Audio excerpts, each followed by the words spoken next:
नमस्कार दोस्तों, स्वागत है आपका daily one topic by AK YouTube channel पर। अरस्तू के न्याय के सिद्धांत के बारे में इस वीडियो नोट में हम चर्चा करने वाले हैं, बातचीत करने वाले हैं। वीडियो नोट कंप्लीट देखिएगा और प्लेलिस्ट का लिंक डिस्क्रिप्शन में है, टेलीग्राम चैनल्स का लिंक डिस्क्रिप्शन में है। यदि आप सेकंड ग्रेड SST से तैयारी कर रहे हैं तो उसका लिंक भी डिस्क्रिप्शन में है, उस चैनल को ज्वाइन कर लीजिए। साथ में यदि आप फर्स्ट ग्रेड राजनीति विज्ञान नेट JRF की तैयारी कर रहे हैं तो उसका टेलीग्राम चैनल का लिंक भी डिस्क्रिप्शन में है, ज़रूर ज्वाइन हो जाइएगा। चलिए आइए अब अपने टॉपिक के ऊपर। अरस्तू के हमने बहुत सारे पार्ट आपको उपलब्ध करवा दिए। आज के इस वीडियो नोट में हम बात करने वाले हैं न्याय के सिद्धांत के बारे में, थ्योरी ऑफ जस्टिस। देखिए, अरस्तू का जो गुरु है प्लेटो, उन्होंने भी न्याय को बहुत महत्वपूर्ण स्थान दिया था। अपने गुरु की भांति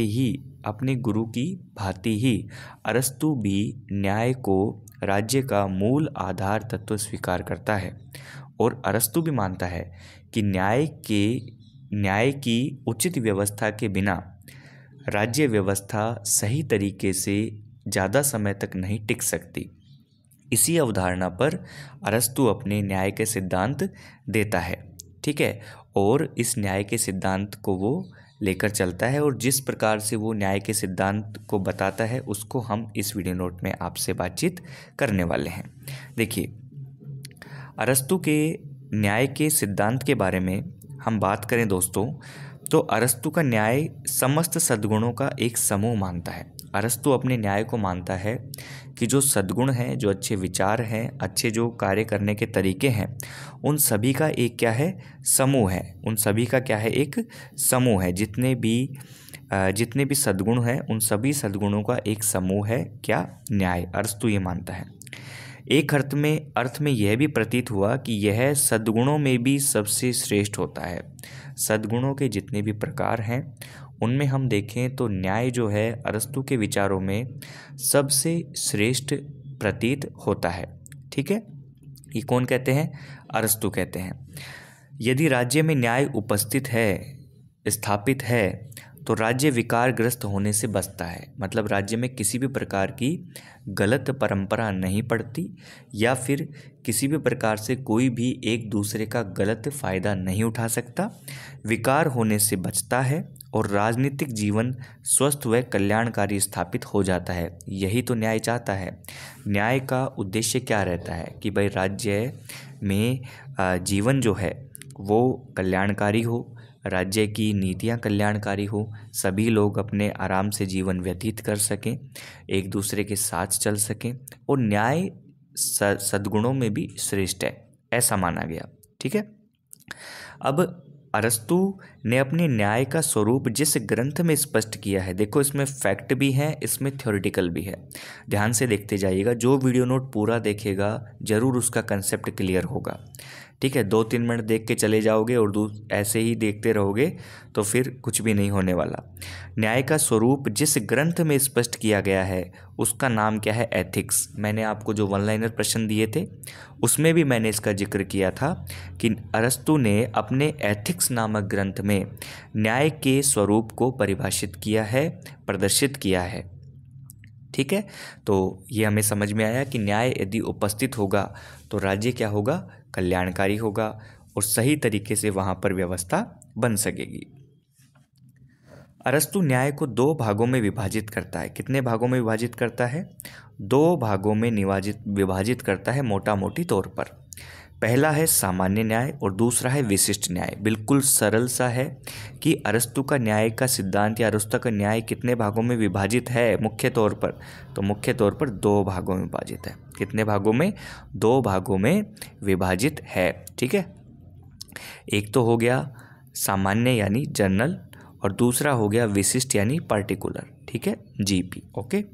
तो 2 भागों में विभाजित करता है। अब हम देखते हैं कि सामान्य न्याय क्या है, यानी जनरल जस्टिस के अंतर्गत अरस्तू क्या बात करते हैं, ठीक है। देखो, सामान्य न्याय के अंतर्गत, सामान्य न्याय में सब सद्गुण और संपूर्ण साधुता का समावेश है। इसकी व्याख्या करते हुए एथिक्स की 5वीं पुस्तक में 5वें भाग में अरस्तू ने कहा, सामान्य न्याय संपूर्ण अच्छाई है। जो सामान्य न्याय है वो संपूर्ण अच्छाई है, ऐसा अरस्तु ने कहा है। ठीक है।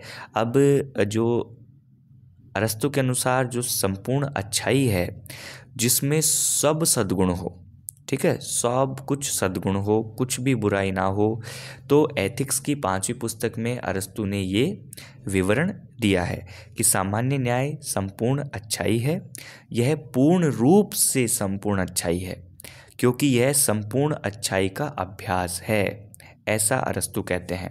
ठीक है। अब इसमें अरस्तु एक बात पर जोर देते हैं कि व्यक्ति अच्छाई का अभ्यास न केवल अपने लिए करे, मैं अच्छाई का अभ्यास केवल मेरे लिए ही ना करूं बल्कि मेरे पड़ोसियों के लिए भी करूं, तब क्या होगा, संपूर्ण अच्छाई है। सामान्य न्याय में क्या है, संपूर्ण अच्छाई है, कोई भी बुराई की बात नहीं है। हम चाहते हैं कि हमारा समाज अच्छा हो, तो इसलिए हम अपने अड़ोसी पड़ोसी से भी अच्छा ही व्यवहार करें। इसे हम सामान्य तरीके से देख सकते हैं ताकि किसी का भी अधिकार, कोई भी दमन ना हो और सब न्याय व्यवस्था एकदम सही तरीके से चले। दूसरे शब्दों में हम ये कह सकते हैं कि अच्छाई के सब कामों में सभी सद्गुणों तथा समग्र साधुता को भी अरस्तु सामान्य न्याय मानता है। यदि अच्छाई के सभी कार्य हैं, ठीक है, अब उसमें हम अपने जितने भी काम हैं उसमें सभी जो सद्गुण है, अच्छे गुण हैं, अच्छा हमारा व्यवहार है, उसको भी अरस्तु सामान्य न्याय ही मानता है। तो सामान्य न्याय के अंतर्गत इतना ही है कि सामान्य न्याय क्या है, संपूर्ण रूप से पूर्ण रूपेण से अच्छाई। आपसे ये प्रश्न पूछा जा सकता है तो आप इसमें ध्यान रखना, पूर्ण रूपेण अच्छाई, पूर्ण रूपेण अच्छाई क्या है, सामान्य न्याय अरस्तु का। ठीक है।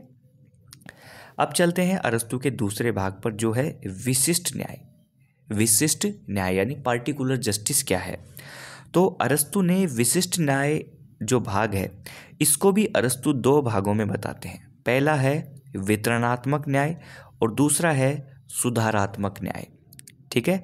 वितरणात्मक न्याय और सुधारात्मक, या फिर हम कह सकते हैं इसे संशोधनात्मक न्याय कह सकते हैं, या प्रतिशोधात्मक न्याय भी हम इसे कह सकते हैं। विभिन्न नाम होंगे, सरल भाषा में मैंने आपको यहाँ पे बताया है। अब हम अरस्तु के विशिष्ट न्याय के वितरणात्मक न्याय को समझते हैं। यदि वीडियो नोट में आप अब तक बने हुए हैं तो वीडियो को लाइक ज़रूर कर दीजिएगा, और वीडियो जब समाप्त हो जाता है दोस्तों तो इसे अपने हर व्हाट्सएप ग्रुप जितने भी हैं, आपके फ्रेंड सर्किल हैं, वहाँ पे शेयर ज़रूर करें।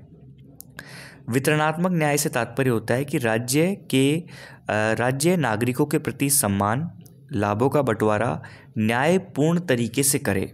कौन करेगा ये न्याय व्यवस्था? राज्य करेगा। कौन करेगा? राज्य करेगा। अरस्तु इसे आनुपातिक समानता के आधार पर वितरित करना चाहते हैं। इसी को वितरणात्मक न्याय कहा गया। एक शब्दावली आपके पास में और आ जाती है, आनुपातिक समानता क्या होती है। देखो, आनुपातिक बंटवारे के रूप में समानता का आधार का मतलब है प्रत्येक का बंटवारा होगा, प्रत्येक के लिए बंटवारा होगा, और व्यक्ति की योग्यता व उसकी पात्रता के आधार पर किया जाएगा। व्यक्ति की योग्यता और उसके पात्रता के आधार पर किया जाएगा। क्या किया जाएगा? बंटवारा किया जाएगा न्यायपूर्ण तरीके से। ठीक है, न्यायपूर्ण तरीके से। तो अगर कहते हैं हम समान नहीं तो असमान यदि वितरण होता है तो वहाँ पर राज्यों में गंभीर दोष उत्पन्न हो जाते हैं। ठीक है, चाहे आप किसी गवर्नमेंट पोस्ट को ही लेकर देख लीजिए, अगर राजकीय पदों का असमान वितरण हो जाएगा तो आम जनता में अविश्वास होता है, गंभीर दोष उत्पन्न होते हैं और शांति व्यवस्था भंग होती है, न्याय की स्थापना ठीक तरीके से नहीं हो पाती। इसलिए अनुपातिक समानता के आधार पर वितरण होगा तो वितरणात्मक न्याय कहलाता है। क्या कहलाता है? वितरणात्मक न्याय। ठीक है दोस्तों, अब अरस्तु यहाँ पर जो बात करते हैं, जिस प्रकार की वो संभावनाएं बताते हैं कि भाई न्याय व्यक्तियों से संबंधित है, न्यायपूर्ण विभाजन होना चाहिए। यदि 2 व्यक्तियों में समान रूप से सेवाएं दी हैं, मान लो ए और बी 2 व्यक्ति हैं, किसी भी गवर्नमेंट ऑफिस में समान रूप से सेवा दी है, समान रूप से पात्रता से भर्ती हुए हैं, तो व्यक्तियों को समान मात्रा में इनके राजकीय पद, सम्मान आदि मिलना चाहिए। ठीक है, अगर इनकी व्यक्ति अलग हैं, पोस्ट समान है, भर्ती होने की पात्रता योग्यता समान है, तो इनको ये भी समान रूप से इनको प्रतिफल भी मिलना चाहिए। अपनी अपनी योग्यता और राज्य को उनसे होने वाली उपयोगिता के अनुपात में प्रतिदान मिलने चाहिए।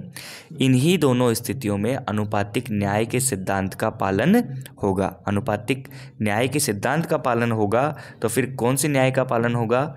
वितरणात्मक व्यवस्था का पालन होगा। ठीक है, तो ये तो हुआ आपका वितरणात्मक न्याय।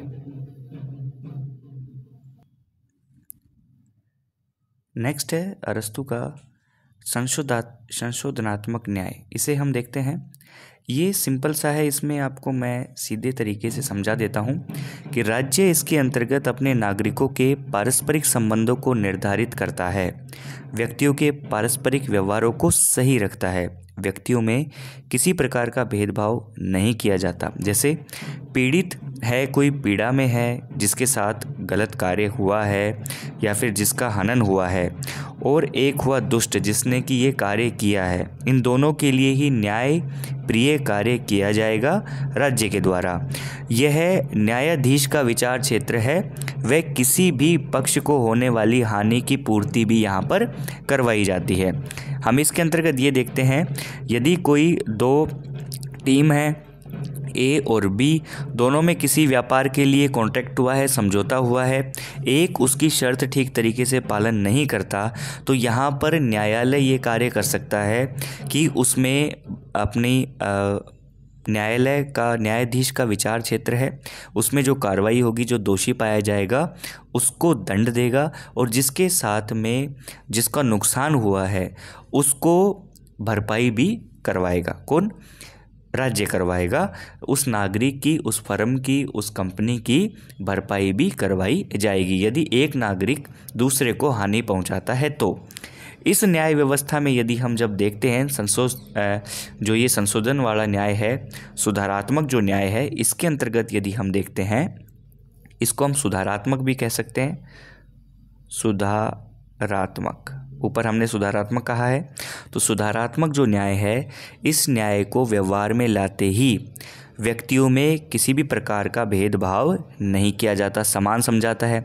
उनके व्यक्तिगत गुणों और उनके द्वारा राज्य के लिए की गई सेवाओं को इस न्याय के वितरण के समय में ध्यान नहीं रखा जाता। ठीक है, इसमें छोटे बड़े को, इसमें ऐसा नहीं है कि भाई कोई जैसे बड़ा है या छोटा है, ऐसा नहीं है। जो अपराध है, जो भी उसने गलत कार्य किया है, अपराध किया है, उस अपराध का जो क्षेत्र है, छोटा अपराध है या बड़ा अपराध है, उसको ध्यान में रखकर ही क्या व्यवस्था की जाएगी? दंड व्यवस्था की जाएगी, दंड देने की व्यवस्था की जाएगी। तो सुधारात्मक न्याय, संशोधनात्मक न्याय का उद्देश्य यही है दोस्तों कि जो पीड़ित व्यक्ति है उसको न्याय मिले और दुष्ट को क्या मिले? दंड मिले। क्या मिले? दंड। इसको क्या मिले? न्याय मिले। ये दंड किस तरीके से दिया जाएगा? जैसा उसका अपराध है, जैसा उसका अपराध है। कम है तो कम और ज़्यादा है तो ज़्यादा, उसको क्या मिलेगा? दंड मिलेगा। तो इस प्रकार की व्यवस्था जब राज्य करेगा तो राज्य की व्यवस्था लंबी और सही तरीके से चल पाएगी। तो ये था अरस्तु का न्याय सिद्धांत, उसके ऊपर हमारे ये कुछ आपके सामने प्रेजेंटेशन। यदि आपको वीडियो नोट पसंद आया है तो लाइक करके जाइएगा। इससे महत्वपूर्ण और भी प्रश्न आपको दे दिए जाएंगे। पिछले वाले वीडियो नोट्स भी आप देखते रहें। कंप्लीट प्लेलिस्ट का लिंक डिस्क्रिप्शन में है। Telegram channel first grade political science net GRF के लिए भी ज्वाइन करें। सेकंड ग्रेड सोशल स्टडीज़ से रिलेटेड जो भी दोस्त हैं वो भी टेलीग्राम चैनल ज्वाइन करें। सभी के लिंक डिस्क्रिप्शन में है, साथ के साथ शेयर भी कर दिया करें। Thank you so much.